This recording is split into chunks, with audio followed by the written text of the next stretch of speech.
पहली बात है कि बच्चों को वैक्सीन लगे, किनको लगे, ये it's an evolving scientific and public health discourse.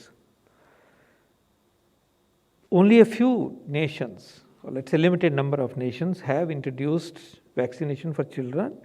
As I said earlier also, there is no WHO recommendation that we should move in that direction for the reasons which we have explained here in terms of low mortality, etc., low and high incidence of asymptomatic infections, etc.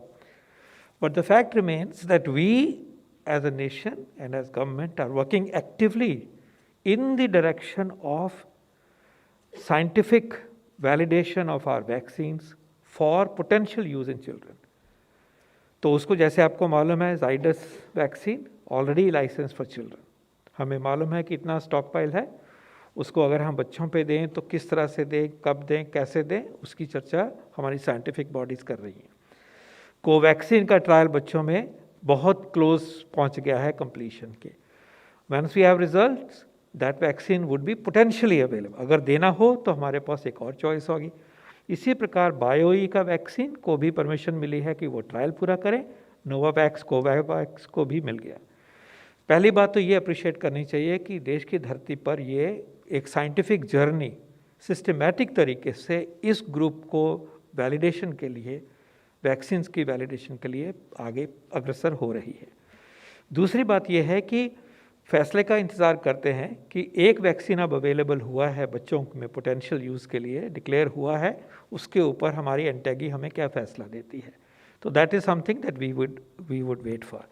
जो issue आता है vaccine से और school खोलने से, उसको हमें ये लेके चलना है कि स्कूल खोलने के लिए बच्चों को वैक्सीन लगे, ये क्राइटेरिया कोई भी दुनिया में नहीं मानते, क्योंकि स्कूल तब भी खुल रहे थे जब वैक्सीन का नामो निशान नहीं था।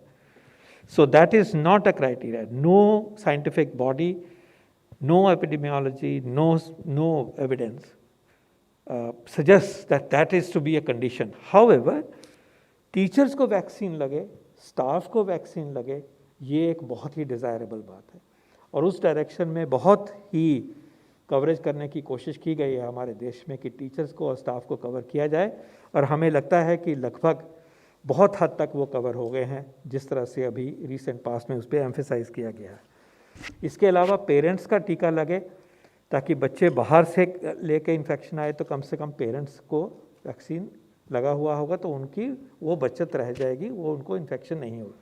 तो वैक्सीन में बच्चों के लिए ज़रूरी नहीं, कोई कंडीशन नहीं, टीचर्स को होना चाहिए, highly desirable and this is within our grasp.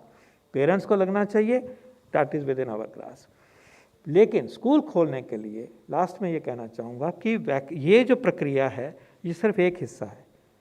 Overall situation epidemiology की सेफ होनी चाहिए कि संक्रमण रुका हुआ है, पेरेंट्स का साथ होना चाहिए, एंड अबव ऑल स्कूल जब खुलेंगे उसके जो SOPs हैं कि बिठाना कैसे है, स्कूल का कमरा वेंटिलेटेड हो, खुले में क्लासेस हों, स्टैगर्ड क्लासेस हों, उनकी चेकिंग हो, मास्क पहना जाए, वो जो SOPs हैं they are of the most critical importance, और उसको साथ लेके स्कूल खोलने की प्रक्रिया साइंटिफिक दृष्टि से देखें तो संभव है, और उसी तरह की अप्रोच हमें लगता है कि सब स्टेट गवर्नमेंट्स अपने अपने तरीके से ले रहे हैं। धन्यवाद।